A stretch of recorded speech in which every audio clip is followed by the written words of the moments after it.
సమాచారం కోసం 95 న్యూస్ ఇప్పుడు యాప్ లో మీ ముందుకు వచ్చింది. వెంటనే డౌన్లోడ్ చేసుకుని న్యూస్ అప్డేట్ తెలుసుకోండి. ప్రతి క్షణం ప్రజాక్షేమం కోసం. జనగణమన అధినా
జై భారత్. జై భారత్.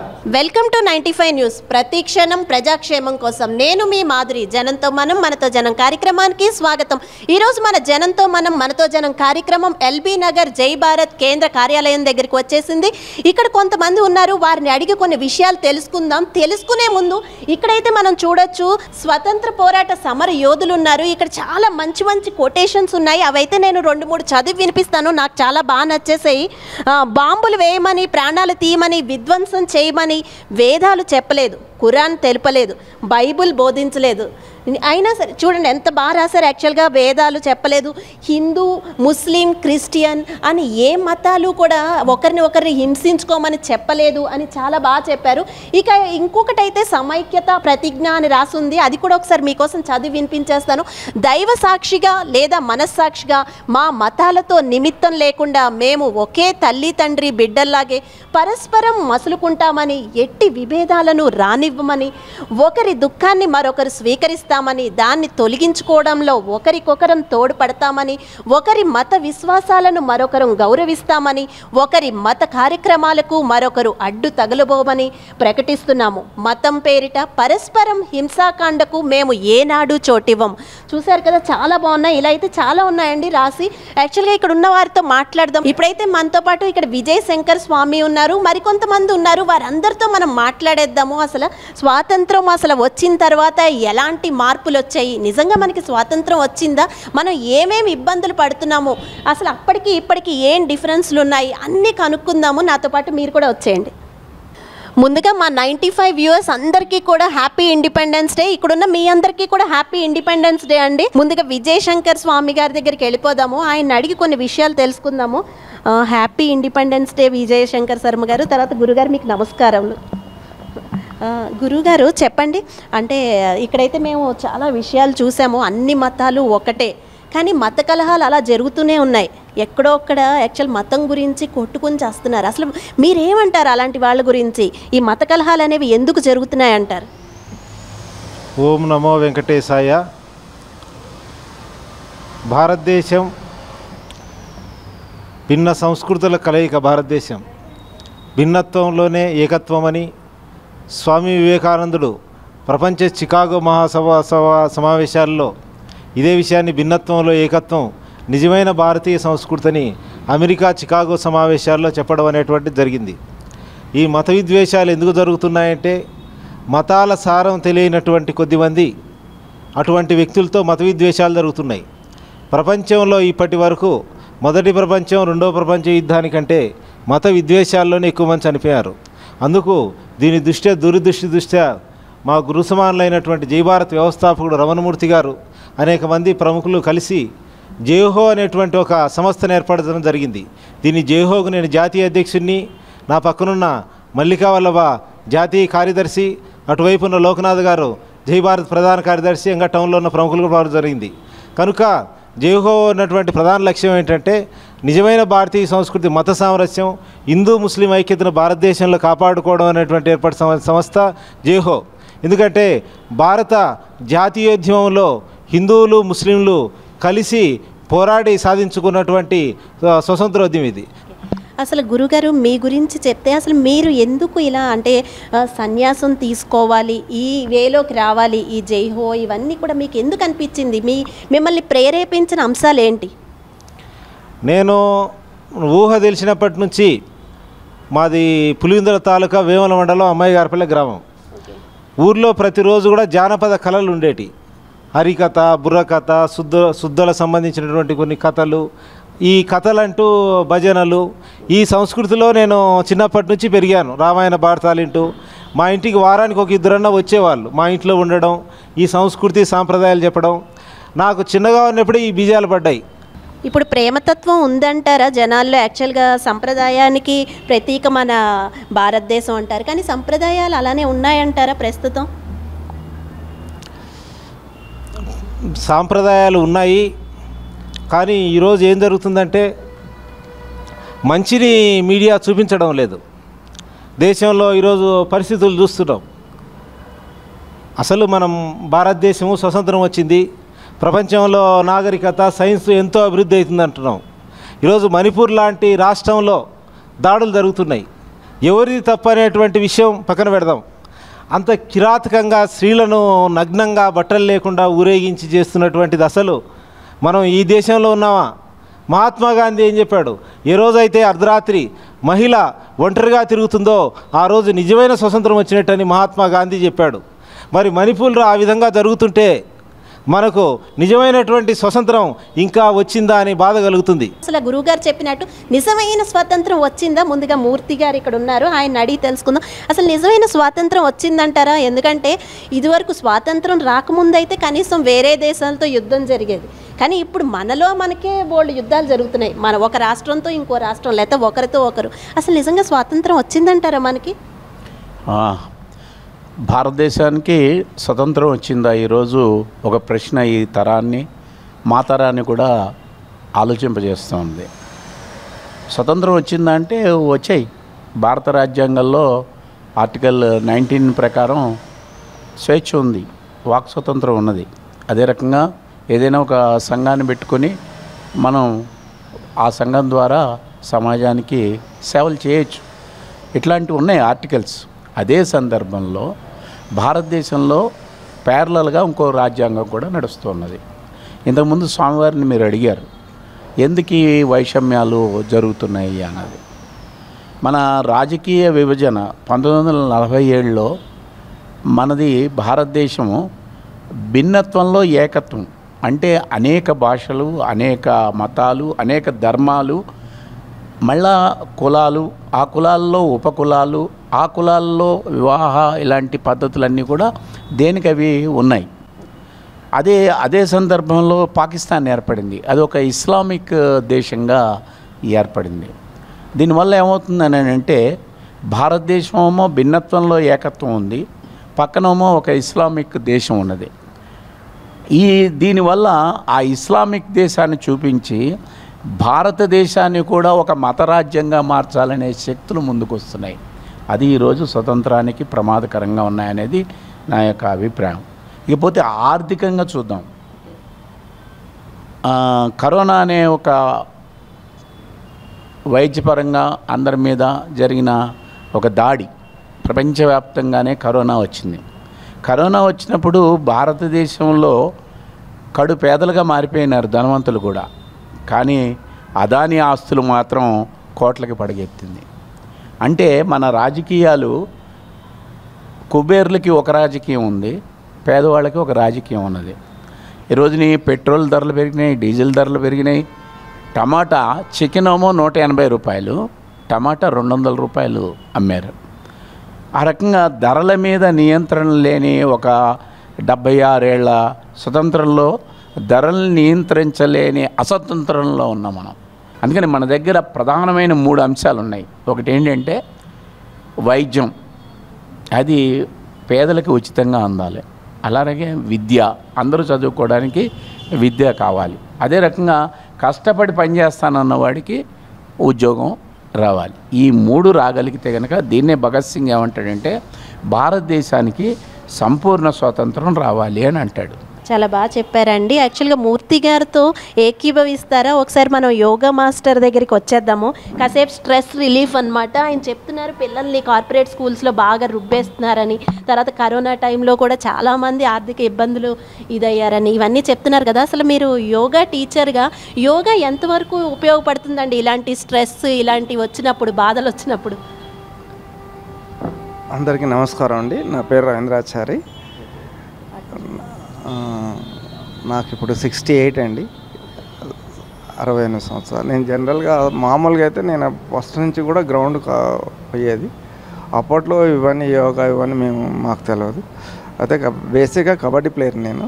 తర్వాత నెమ్మదిగా షాక్ అని ఆర్ఎస్ అని అన్నీ మొత్తానికైతే గ్రౌండ్ వదిలిపెట్టారు. 87లో మాకు మంతనే సత్యనారాయణ గారు ఒక క్యాంప్ పెట్టారు, 85, 87లో. అక్కడి నుంచి నేను యోగా స్టార్ట్ చేసుకున్నాను. అంటే ఇప్పుడు మీకు 68 ఏళ్ళు అంటున్నారండి. 68 ఏళ్ల వయసులో కూడా యోగా చేసుకోవడానికి ఫ్లెక్సిబుల్గా ఉంటుందా? బాడీ సహకరిస్తుందా? అట్లనే ఉంటుందండి, అట్లేం లేదు. మేము కొన్ని ఆసనాలన్నీ ఉంటాయి, కపాలభాతి, వజ్రాసనం, పద్మాసనం డైలీ చేస్తున్నాం కాబట్టి మాకు బాడీ మంచిగా సహకరిస్తుంది. దానితోడు ముఖ్యంగా ఏంటంటే మన హ్యాబిట్స్. 50 సంవత్సరాలు ఒక తీరు ఉంటుంది, ఆఫ్టర్ 50 years 60 years ఒక తీరు ఉంటుంది. దాన్ని మనం బేస్ చేసుకొని దాంతోపాటుగా మన అలవాట్లను కూడా మార్చుకోవాలి.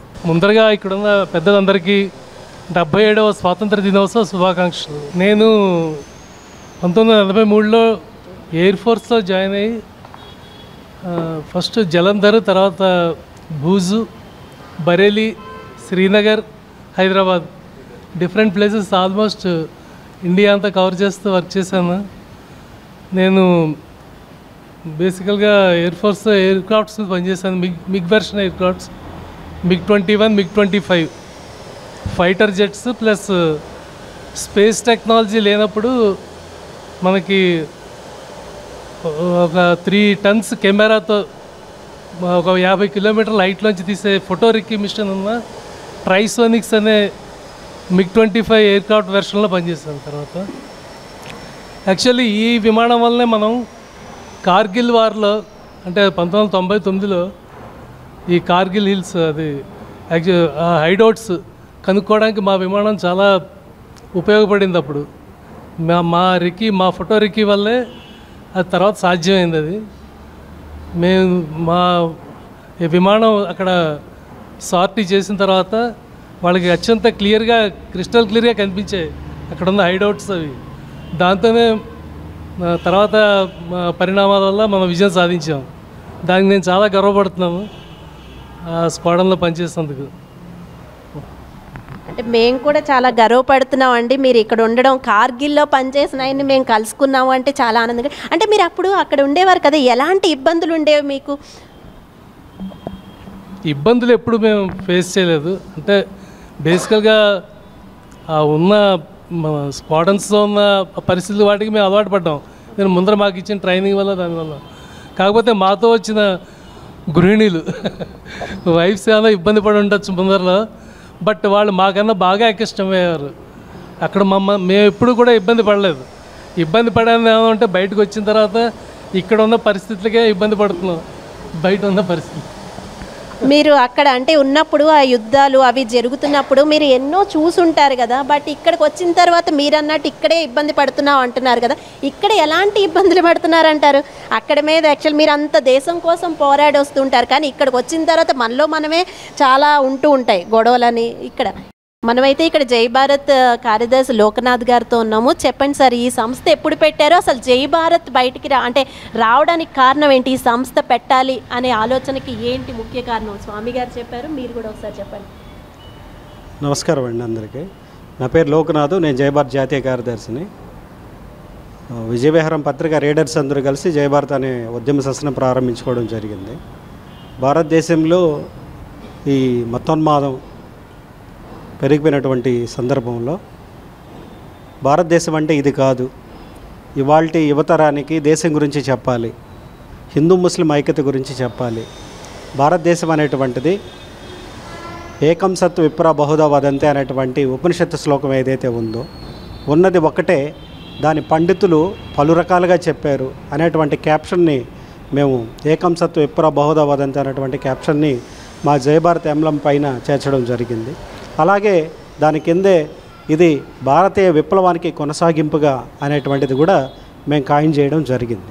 అంటే మేమేం చెప్తున్నామంటే భారతదేశం అనేటువంటిది మిగతా ప్రపంచ దేశాలన్నిటికీ ఒక గురువు లాంటి.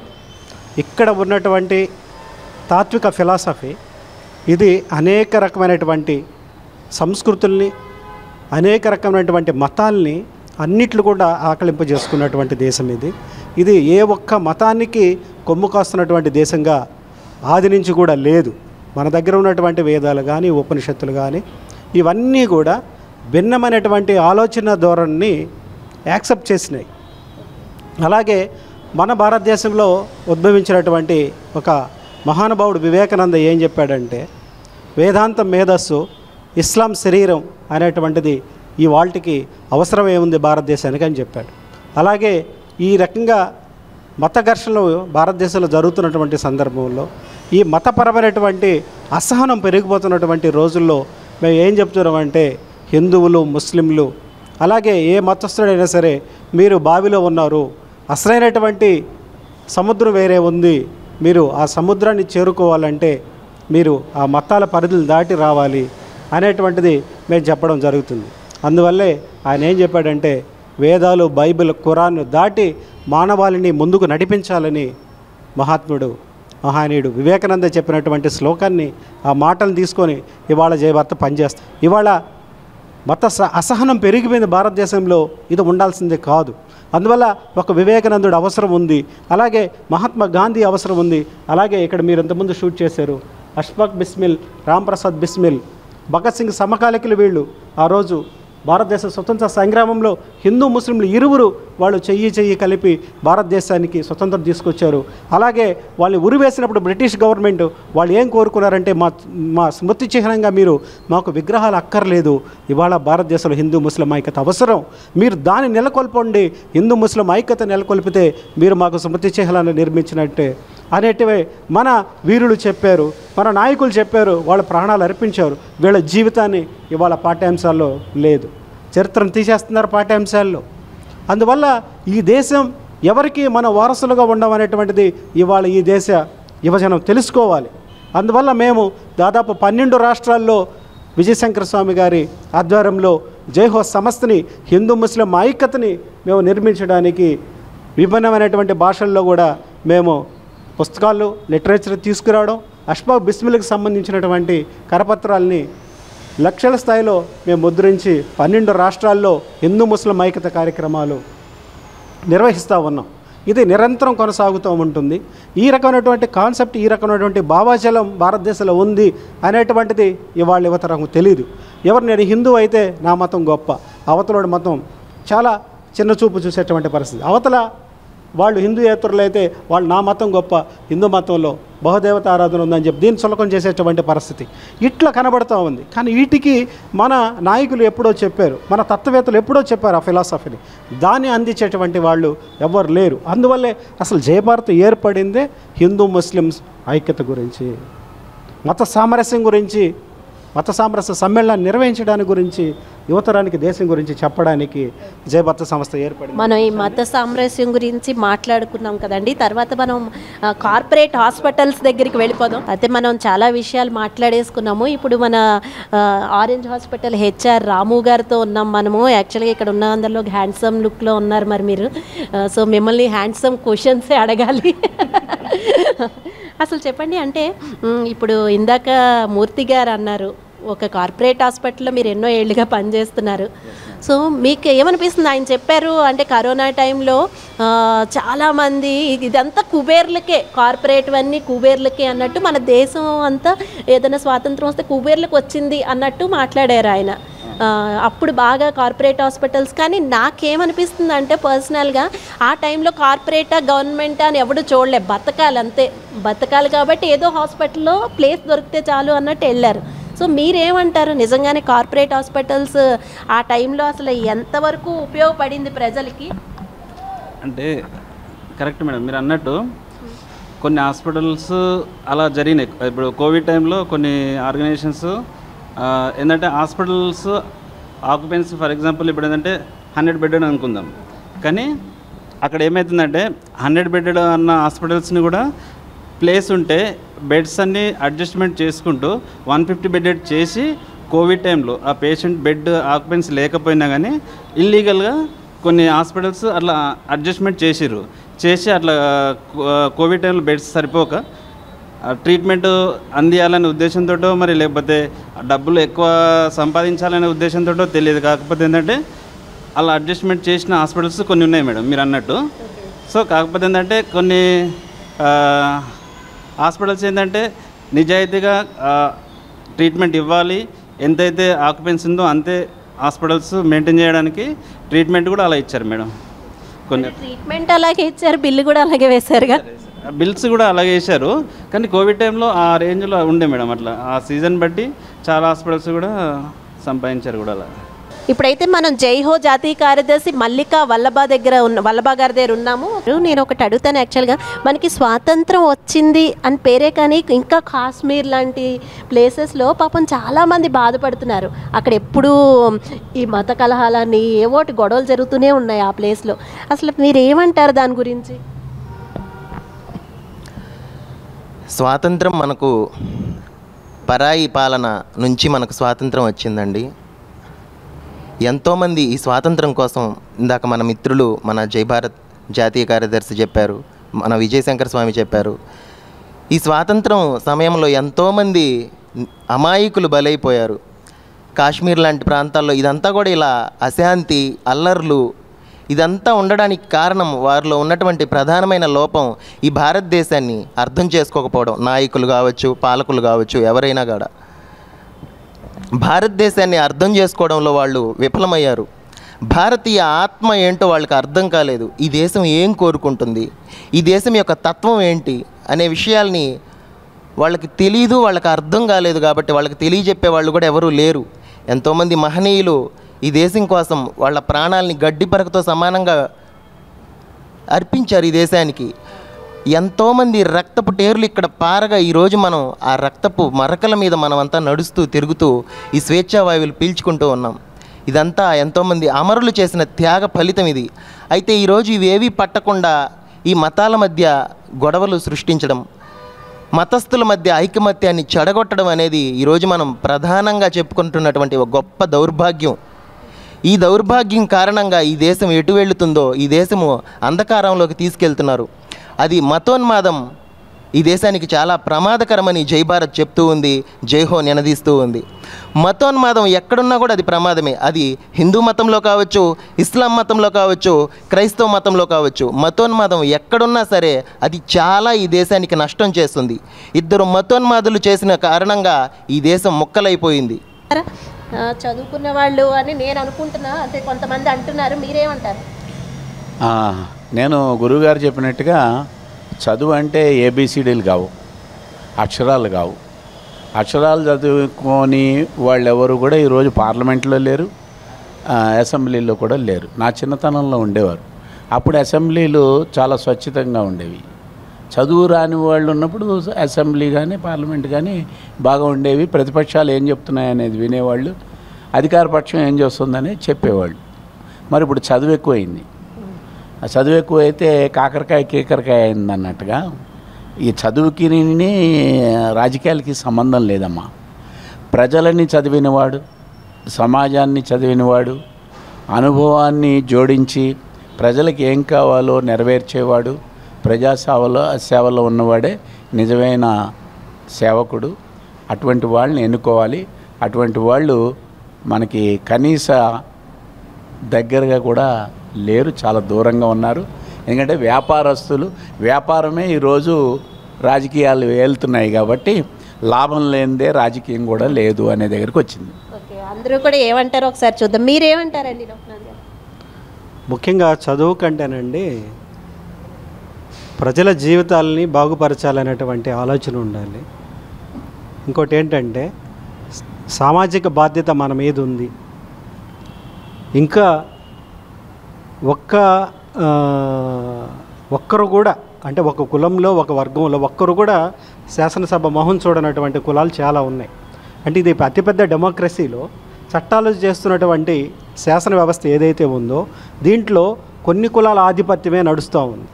భారతదేశం స్వతంత్రం వచ్చినప్పటి నుంచి కూడా కొన్ని కులాలే ఆధిపత్యం చాలా ఇస్తూ ఉన్నారు. ఇట్లా ఈ రాజ్యాధికారం అనేటువంటిది అందరికీ అందనటువంటి ద్రాక్షగా ఉండిపోయింది. ఇది ఈ పార్లమెంటరీ వ్యవస్థలో, ఈ శాసన వ్యవస్థలో ఈ భారతదేశంలో ఉన్నటువంటి అన్ని వర్గాల అన్ని కులాలకి ప్రాతినిధ్యం ఉండేటట్టు జరగాలనేటువంటిది మా జయభారత్ చెప్తున్నటువంటి కాన్సెప్ట్. మీరు చెప్పండి రాము గారు. అంటే ఇప్పుడు నా ప్రశ్న ఏంటంటే యాక్చువల్ కులాలు వర్గాలు అన్నీ పక్కన పెడితే అసలు చదువుకున్న నాయకుడు ఉంటే మనకి ఇప్పటికైతే చాలా చూస్తున్నాం, చాలా అరాచకాలు చాలా జరుగుతూనే ఉంటున్నాయి. ఏదైనా మార్పు ఉంటుంది అని అనుకుంటున్నారా? ఎస్ మేడం, మీరు అన్నట్టు ఏంటంటే ఎడ్యుకేషన్ ఉండి అది ఇప్పుడు చదువుతో పాటు వాళ్ళకు ఏంటంటే ఎంత క్వాలిఫికేషన్ ఉన్నా కానీ కొంచెం ఏంటంటే ఇప్పుడు లోక జ్ఞానం అంటే ప్లస్ ఏంటంటే సమాజంలో ఇప్పుడు ప్రజల యొక్క పరిస్థితులను బట్టి వాళ్ళు కూడా ఆ సమస్యలను ఆలోచించి ఇప్పుడు చదువు ఉన్నంత మాత్రాన సొసైటీలో ఎలా జరుగుతుంది ఏందనేది దాని గురించి తెలుసుకోవాలి ఉండాలి. ప్లస్ క్వాలిఫికేషన్ కూడా ఉంటే బాగుంటుందని నా ఆలోచన మేడం. అట్లనే అఫ్కోర్స్ యాక్చువల్గా అంజయ్ గారు లాంటి వారు ఏమీ చదువుకోకుండా కూడా పాలించారు. అప్పట్లో సీఎంగా చేశారు మన రాష్ట్రపతి. అదే అంజయ్ గారు లాంటి వారు ఉన్నారు. బట్ కానీ అసలు ఇప్పుడున్న పరిస్థితుల్లో అప్పటికి ఇప్పటికీ చాలా మార్పులు వచ్చాయి. ఇప్పుడున్న పరిస్థితుల్లో మీరు ఏకీభవిస్తారా స్వామి గారు చెప్పిన మాటలకి, మూర్తి గారు చెప్పిన వాటికి? మీరేమంటారు చెప్పండి ఒక యోగా టీచర్గా? ఒకటండి, చదువు అనేది ఇప్పుడు మన స్వామి గారు చెప్పిన మాటలు అయితే మూర్తి గారు చెప్పిన అవన్నీ కరెక్టే. కాకపోతే ఏంది అంటే చదువు ఉండాలి, ప్రజలకు సాధక బాధకాలు అనేది తెలుసుకోవాలి. మెయిన్ ఇంపార్టెంట్ ఏంటంటే హ్యుమానిటీ అనేది ఉండాలి. అది లేనప్పుడు ఆయన ఎంత చేసినా కూడా వ్యర్థం. కాకపోతే ఏంటంటే ఇప్పుడున్న పరిస్థితిలో చదువు అనేది ఉండాలి, మినిమం స్టాండర్డ్ అనేది ఉండాలి. అసలు లేకుండా వచ్చి ప్రజల ముందు నేను ఉంటా అంటే వాళ్ళకి చిన్నప్పటి బేసిక్గా వాళ్ళకి ఎక్స్పీరియన్స్ అనేది ఉపయోగపడాలి. అది లేకుండా ఇది లేకుండా నేను ఒకసారి మా నాయన చేసిండు, మా తాత చేసిండు, నేను చేయాలి అనేది తప్పదు. రాజకీయం అనేది ఒక వ్యాపారంలాగా తయారైంది. ఇందాక సార్ చెప్పినట్టు ఓట్లు కొనేవాళ్ళు అంటే ఇచ్చేటప్పుడే కొనుక్కుంటారు, అవి లేనప్పుడు మన అనేది ఒకటి వస్తుంది. కాబట్టి చదువు అనేది ఇంపార్టెంటే. కాకపోతే లీడర్స్కి ఏంటి అంటే ప్రజలకు అనుబంధకు దగ్గరలో ఉండాలి, వాళ్ళ సాధక బాధలు చూడాలి. మెయిన్ ఏంటంటే హ్యుమానిటీ అనేది ఇంపార్టెంట్.